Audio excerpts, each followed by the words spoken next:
And I know they often talk that they don't know how they were built or whatever, but my theory, I've told you before, is that all they did was, like it wasn't aliens and giant bricks and stones, but although people back 5,000 years ago, 4,000, were much taller than they are now.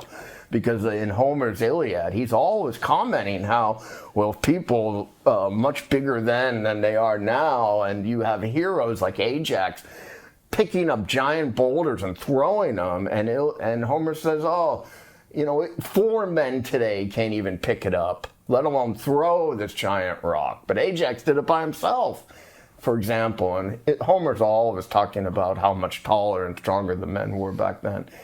But to make something like the pyramids, perhaps. But I just think all they did was like a sandcastle on the beach.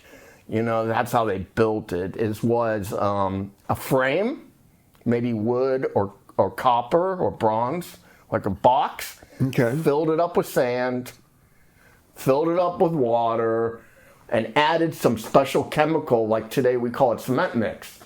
Mix it around, and it would precipitate, let's say, a hard sandstone that over the centuries not only hardens or stays hard, but appears to us to be natural. So for me, it's not much different than just block by block. You see? I'm pretty sure that's how they built it.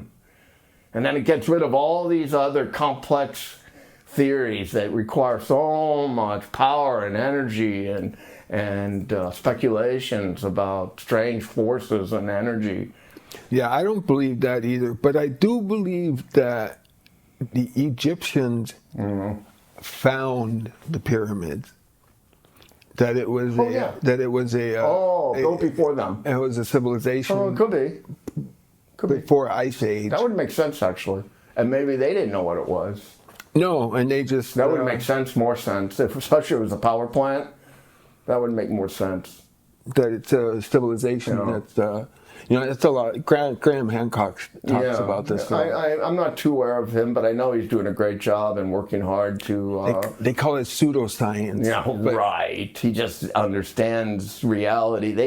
Scientists today have to cover up all realities to make their stupid theories work because they deviate from truth. They're human constructs. And so you have to change history and to make your stories work, such as, there were no giants in the old days. Oh. You say, it's like, yes, there were. They found bones all the time. When did they find bones? Well, it's in the newspapers from the 19th, 20th century. They were always discovering giant skeletons of humans. Oh, well, those newspapers lie.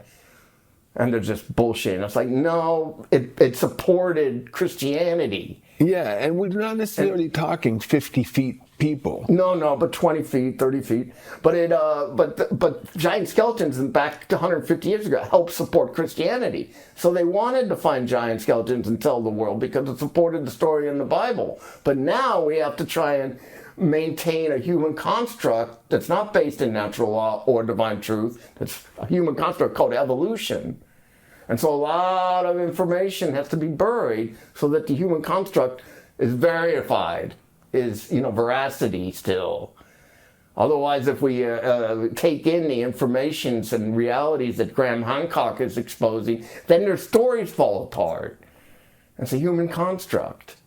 So they just change history. There were no giants. It's all bullshit conspiracy. And they have to say that, otherwise their theories don't work anymore.